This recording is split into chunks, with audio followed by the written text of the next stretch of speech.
En repensant aux décennies écoulées depuis la formation d'ABBA, les pensées de Benny Andersson reviennent à des temps plus simples, avant que la célébrité ne les transforme en icônes mondiales. Ses souvenirs d'Agnetha Fältskog sont vifs et nuancés, empreints d'admiration, de tension et de cette brillante créativité brute qui a forgé leur partenariat légendaire. Aujourd'hui, sur la suggestion d'Agnetha, Benny choque enfin les fans en dévoilant des aperçus intimes d'un lien bien plus complexe que les performances soignées que le monde connaît.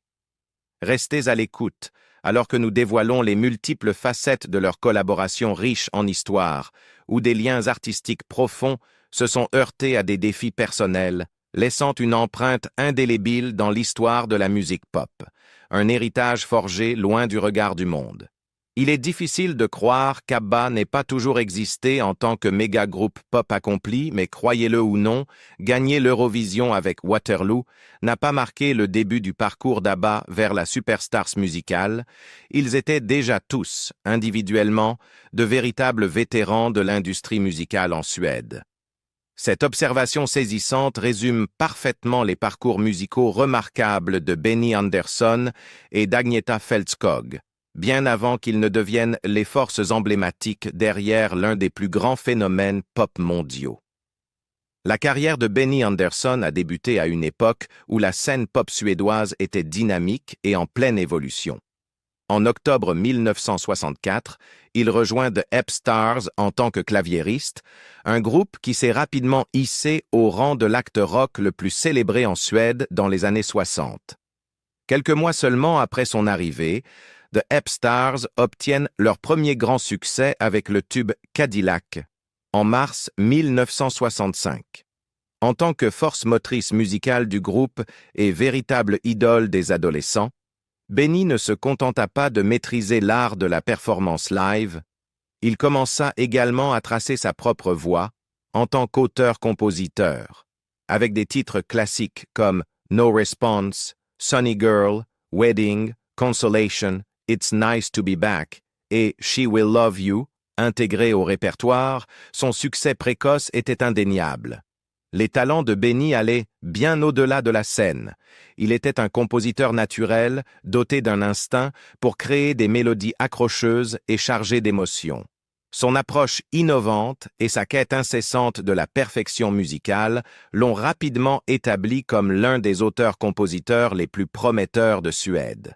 À la mi-1966, ses horizons créatifs s'élargirent lorsqu'il rencontra Björn Ulvaeus, membre des Hootenanny Singers, un ensemble réputé pour son mélange de musique folklorique suédoise et de schlager allemand. Leur rencontre lors d'une tournée a déclenché une collaboration fructueuse en écriture de chansons et leur première composition commune, Isn't It Easy to Say, enregistrée par The Hepstars, fut un premier signe du potentiel synergique qui allait plus tard soutenir l'héritage d'ABBA. Ne se contentant pas d'interpréter simplement des reprises internationales, Benny poussa plus loin avec son matériel original, déterminé à créer des chansons qui résonnaient profondément auprès du public suédois. En collaboration avec Lasse Berghagen, il soumit le morceau Edge Clown au Melodifestivalen 1969, la finale suédoise de l'Eurovision, où il finit de manière impressionnante à la 2e place. C'est lors de ce concours que la vie personnelle de Benny commença à s'entrelacer avec ses projets musicaux lorsqu'il rencontra la chanteuse Anni-Frid Lyngstad, avec qui il développa par la suite un lien à la fois romantique et créatif. Pendant ce temps, le lien naissant de Björn avec la star montante Agnetha Fältskog posa également les bases d'une convergence créative qui allait finalement aboutir à la formation d'ABBA. Tout au long des années 1960, Benny Andersson perfectionna son art sur scène avec The Hepstars et en tant qu'auteur-compositeur visionnaire. Ses premiers succès dans un paysage musical compétitif le préparèrent aux innovations et aux défis à venir. Sa carrière durant cette période fut marquée par une dévotion inébranlable à la fois à la performance et à la composition, assurant qu'au moment où ABBA se forma, il était déjà un vétéran aguerri de l'industrie musicale, doté d'un riche répertoire de tubes et de collaborations créatives. Le parcours musical d'Agnetha Fältskog, Une revanche, commença à un âge extraordinairement précoce. Effectuant ses débuts sur scène à seulement 5 ans, Agnetha manifesta rapidement un talent prodigieux qui allait captiver la scène musicale suédoise. À la fin des années 1960, elle s'était déjà imposée comme une artiste solo à succès. Son single révolutionnaire, Jag var socker, enregistré le 16 octobre 1967 et publié par Cupol Records, monta en tête des classements suédois dès janvier 1968, se vendant à plus de 80 000 exemplaires. Ce premier triomphe témoignait de sa capacité innée à toucher les auditeurs par sa voix émotive et son écriture sincère. Bien avant son ascension fulgurante en tant qu'icône pop, Agnetha avait posé ses bases musicales dès l'enfance. À l'âge tendre de 6 ans, elle écrivit sa première chanson, Två små troll, et en 1958, elle commença à prendre des cours de piano tout en chantant dans une chorale d'église locale. Au début des années 1960, elle forma un trio musical appelé The Cambers, avec ses amis Lena Johansson et Elisabeth Strub. Bien que le bref passage du groupe sur la scène locale n'ait pas conduit à un succès durable, il lui apporta une expérience initiale essentielle qui s'avéra inestimable par la suite. À 15 ans, le potentiel d'Agnetha fut clairement reconnu lorsqu'elle fut recrutée par un groupe de danse local, une décision qui la poussa à quitter l'école et à travailler comme téléphoniste tout en continuant à se produire. Cet engagement décisif envers sa passion musicale l'amena finalement à son succès lorsqu'elle enregistra Jag var socker, une chanson qui non seulement domina les classements, mais cimenta également son statut en tant que l'une des nouvelles étoiles les plus prometteuses de Suède. Au fil des années suivantes, elle sortit des singles à succès tels que Utan dig et Allting har förändrat sig, renforçant encore sa réputation de sensation pop majeure. Même face au revers, comme lorsque son morceau Försonad n'avança pas dans la compétition du Melodifestivalen, sa détermination se renforça et sa voix distinctive, capable de transmettre à la fois joie et mélancolie avec une clarté remarquable, devint sa signature. Un moment clé dans la carrière précoce d'Agnetha eut lieu lorsqu'elle commença à s'engager dans divers projets musicaux. En 1969, elle participa à une émission spéciale dédiée au compositeur suédois Jules Sylvain, soulignant ainsi sa montée en puissance. La même année, elle sortit le single « Zigenarven », un morceau qui non seulement mettait en valeur sa maîtrise vocale, mais suscita également un débat public en raison de son contenu thématique. Malgré les controverses, sa capacité à évoquer de profondes émotions et à susciter la discussion renforça son influence en tant que l'une des voix pop les plus marquantes de Suède. Avant la formation d'ABBA, Benny Andersson et Agnetha Fältskog s'étaient déjà imposés comme des forces significatives sur la scène musicale suédoise. Leur parcours individuel, l'évolution de Benny d'un claviériste talentueux et auteur-compositeur à succès avec The Hepstars, et la transformation d'Agnetha d'une enfant prodige en une artiste solo en tête des charts, reflétaient une dévotion inébranlable à leur art et une volonté d'innover. Alors que les années 1960 laissaient place au début des années 1970, leurs chemins se croisèrent à travers des événements fortuits et des engagements musicaux communs.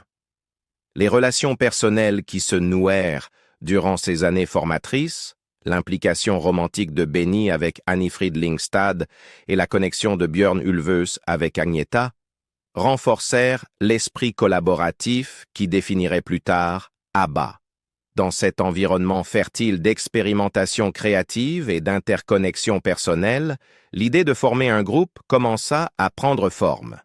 Inspiré par les succès des groupes contemporains de Middle of the Road tels que Blue Mink, Middle of the Road et Sweet, Benny et Björn reconnurent que le mélange unique de leurs talents en écriture de chansons, combiné aux voix distinctives d'Agnetha et d'Anni-Frid, pouvait créer un son différent de tout ce que le monde avait entendu jusqu'alors. Même lorsqu'ils expérimentaient avec des harmonies innovantes et des arrangements qui allaient finalement captiver des audiences mondiales, il était évident que Benny et Agnetha étaient déjà des professionnels aguerris.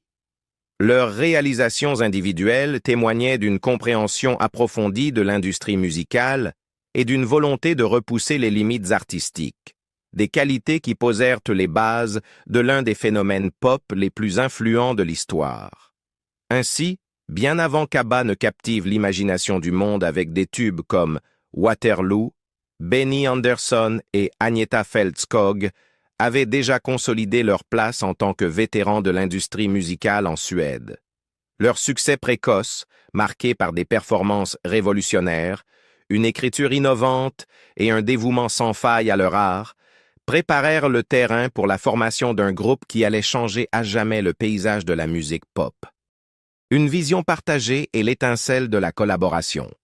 Rassemblés par une vision commune de créer quelque chose de plus grand qu'eux-mêmes, Benny Andersson et Agnetha Fältskog ont forgé un partenariat qui relevait autant de l'évolution artistique que de la croissance personnelle. Dès les prémices d'ABBA, il devenait évident que tous deux étaient forts, farouchement indépendants et débordants de créativité.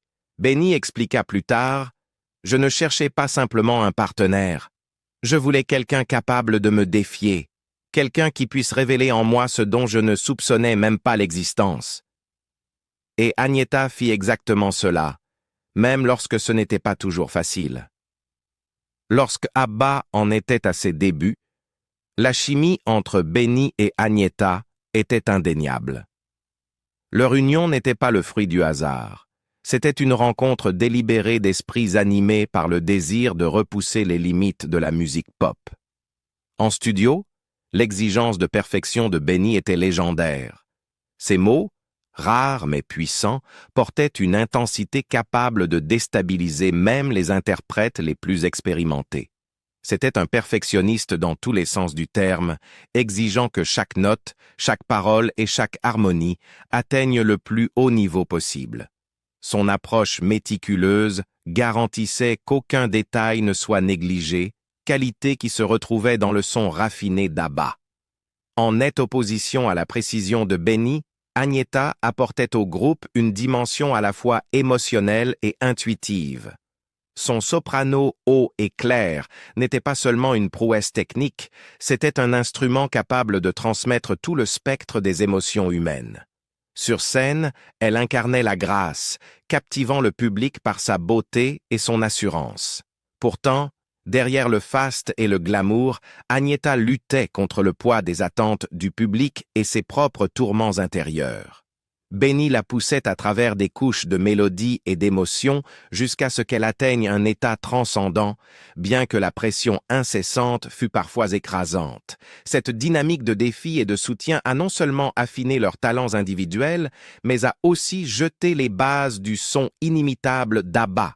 L'éclat de leur partenariat s'est révélé dès les premiers albums d'ABBA, tels que Ring Ring et Waterloo. Avec Ring Ring, le groupe commença à définir son identité en mêlant des sensibilités pop à des arrangements innovants qui mettaient en valeur tant la puissance vocale d'Agnetha que l'architecture musicale sophistiquée imaginée par Benny. Le véritable tournant survint cependant avec la sortie de Waterloo. Ce morceau emblématique, interprété lors du concours Eurovision de la chanson en 1974, fut non seulement une démonstration éblouissante de leur chimie musicale, mais aussi un moment décisif qui les propulsa vers la célébrité internationale. La prestation fut l'alliance parfaite du spectacle et du fond. Costumes étincelants, présence scénique captivante, et une chanson qui incarnait l'esprit optimiste et résilient du groupe. Pourtant, c'est avec les albums suivants, tels qu'ABBA et Arrival, que le monde découvrit pleinement l'ingéniosité créative de Benny et Agnetha. Ces disques mettaient en avant Agnetha aux côtés d'Anni-Frid Lyngstad en tant que puissante force vocale, tout en soulignant le rôle de Benny comme architecte du son caractéristique d'ABBA. Des succès tels que Mamma Mia, Knowing Me, Knowing You et l'iconique Dancing Queen naquirent des étincelles créatives entre Benny et Agnetha. Chaque chanson témoignait de leur capacité à allier maîtrise technique et émotion brute et sincère, un équilibre qui définissait l'héritage musical du groupe. Au fur et à mesure que la renommée d'ABBA grandissait, les complexités personnelles et professionnelles liées à ce phénomène mondial se faisaient également sentir. En public, l'introspection réservée de Benny et l'allure posée d'Agnetha masquaient des défis personnels sous-jacents. Dans les coulisses, leur relation mêlait admiration mutuelle et heurts occasionnels. Agnetha, souvent perçue comme la « fille aux cheveux d'or », peinait sous le regard intense de la célébrité. Les pressions de la vie publique et les exigences permanentes d'une carrière internationale pesaient lourdement sur elle, tandis que Benny faisait face à ses propres problèmes conjugaux, accentuant la tension dans un environnement de travail déjà très intense. Cette dualité, entre la perfection de leur travail en studio et les imperfections de leur vie personnelle, fut un thème récurrent durant leurs années avec ABBA. Les deux couples, Agnetha avec Björn Ulvaeus et Benny avec Annie Frid Lyngstad, virent leur vie personnelle s'entremêler de plus en plus avec leurs projets professionnels. Leur processus créatif fut ponctué de moments de joie et de génie, ainsi que d'épisodes de tension et de chagrin. L'un des tournants les plus mémorables eut lieu après des vacances à Chypre en 1970, lorsque les deux couples se retrouvèrent à improviser une prestation live devant des soldats des Nations Unies stationnés sur l'île. Cette session improvisée renforça leur lien et révéla le talent brut et authentique qui allait marquer leur œuvre. Une réunion d'âmes artistiques. Après la séparation d'ABBA au début des années 1980, les chemins de ses membres se sont éloignés, et cela plus particulièrement pour Benny Andersson et Agnetha Fältskog. Dans l'immédiat après la rupture, les deux artistes se sont lancés dans des parcours musicaux distincts et l'ancien supergroupe pop suédois, jadis emblématique, semblait voué à sombrer dans l'oubli. Les années 1980 ont été marquées par une explosion de nouvelles musiques et des tendances en constante évolution, et pendant un certain temps, être fan d'ABBA était même considéré comme démodé. Cependant, sous la surface, la magie de leur œuvre passée demeurait intacte, et les germes d'une réunion remarquable prenaient silencieusement racine. Durant ces années de séparation, chaque membre s'est lancé dans des projets solos et s'est réinventé dans un paysage musical en perpétuelle mutation. Benny a continué d'explorer de nouvelles avenues musicales, tandis qu'Agnetha s'est concentrée sur le développement de son art vocal distinctif et sur le rétablissement de ses instincts créatifs, libérés du poids écrasant de la célébrité mondiale. Malgré la distance physique et émotionnelle, l'impact indéniable de l'héritage d'ABBA a commencé à se faire de nouveau sentir. Un tournant est survenu lorsqu'un groupe hommage en Australie, connu sous le nom de Björn Hagen, a commencé à gagner en popularité. Formé en 1989 par Rod Stephen, dans un modeste pub de Melbourne, Björn Hagen a conquis le public avec ses interprétations fidèles des tubes intemporels d'ABBA. Leur succès grandissant était un signe évident que l'esprit d'ABBA n'était pas perdu. Au fur et à mesure que Björn Hagen élargissait sa base de fans et commençait à tourner à l'international, se produisant même en Suède dès 1990, les membres originaux prirent note. La remarque de Rod Stephen résumait parfaitement ce renouveau inattendu. Et nous n'arrêtions que de dire non, non, non. Les gens adorent vos chansons. On pouvait voir les rouages tourner dans la tête de Benny et de Björn, genre « Vraiment ?» Cette observation mettait non seulement en lumière la surprise des anciens compagnons de groupe, mais soulignait également l'attrait durable de leur musique. Le succès du groupe Hommage a suscité un regain d'intérêt pour le catalogue d'ABBA, préparant ainsi le terrain pour la sortie de ABBA Gold, une compilation des plus grands succès qui allait devenir l'un des albums les plus vendus dans le monde et catalyser un énorme renouveau dans les années 1990. Avançons jusqu'au XXIe siècle, et l'élan de ce renouveau a ouvert la voie à une réunion encore plus ambitieuse. À l'été 2017, un moment charnière s'est produit lorsque Agnetha Fältskog a rejoint ses anciens compagnons de groupe, Annie Frid Lyngstad, Björn Ulvaeus et Benny Andersson, pour enregistrer 2 nouvelles chansons, I Still Have Faith in You et Don't Shut Me Down. Initialement conçus dans le cadre d'un téléfilm sur le thème d'ABBA, ces enregistrements étaient bien plus qu'un clin d'œil nostalgique à leur passé. Ils signalaient un effort délibéré pour raviver leur étincelle créative et explorer de nouveaux horizons musicaux, tout en rendant hommage à l'héritage chargé d'histoire du groupe. Bien que les plans pour le téléfilm aient finalement été abandonnés au profit du spectacle ABBA Voyage, plus ambitieux et numériquement immersif, ces premières sessions se révélèrent être le catalyseur d'une réunion à grande échelle. L'annonce historique d'ABBA Voyage, faite le 2 septembre 2021 lors d'un live stream sur YouTube, a marqué un nouveau chapitre pour le groupe. Cette résidence de concert virtuelle, accompagnée de l'annonce d'un album éponyme, le premier album studio d'ABBA depuis 40 ans, a captivé des fans aux 4 coins du monde. Enregistré entre 2017 et 2021, l'album Voyage comportait 10 titres, dont les singles déjà enregistrés I Still Have Faith in You et Don't Shut Me Down. La sortie simultanée d'un nouveau single et de l'album a confirmé que le retour d'ABBA n'était pas simplement une tournée de nostalgie passagère, mais bel et bien une réinvention de leur vision artistique collective, mêlant harmonieusement technologie moderne et essence de leur son intemporel. Le 5 novembre 2021, l'album Voyage fut lancé dans le monde entier, symbolisant le retour officiel d'ABBA en studio. Cette sortie témoigna de la chimie durable entre Benny et Agnetha. Un partenariat qui avait mûri au fil des décennies tout en conservant l'étincelle créative qui avait jadis déclenché le succès initial du groupe. L'enthousiasme ne cessait de croître, et le 27 mai 2022, ABBA Voyage ouvrait ses portes dans l'ABBA Arena spécialement conçue, située dans le Queen Elizabeth Olympic Park de Londres.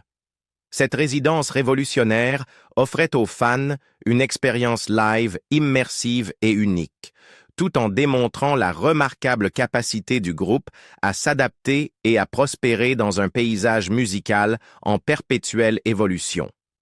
Dans les années qui ont suivi leur réunion, Benny et Agnetha ont tous deux embrassé la liberté de retourner à la musique sans les pressions écrasantes de leur ancienne célébrité mondiale. Pour Benny, cette réunion a réaffirmé son engagement de toujours envers l'excellence musicale. Une occasion de replonger dans le processus créatif avec une énergie renouvelée et des perspectives inédites. Agnetha, quant à elle, s'est délectée de l'opportunité de renouer avec ses racines artistiques, explorant les nuances de sa voix et de son expression émotionnelle de manière libératrice et fidèle à sa passion originelle pour la musique. De plus, la réunion d'ABBA, et en particulier la collaboration renouvelée entre Benny Andersson et Agnetha Fältskog, a suscité une réévaluation plus large de leur héritage. Cela rappelle que les liens créatifs forgés il y a des décennies peuvent perdurer et évoluer, transformant les défis personnels en une source de force artistique. Alors que de nouveaux projets continuent d'émerger, comme les récentes allusions d'Agnetha à un nouveau single intitulé Where Do We Go From Here, sorti en août 2023, et son album A+, annoncé en octobre 2023, leur histoire reste un témoignage puissant de la nature intemporelle de la collaboration musicale.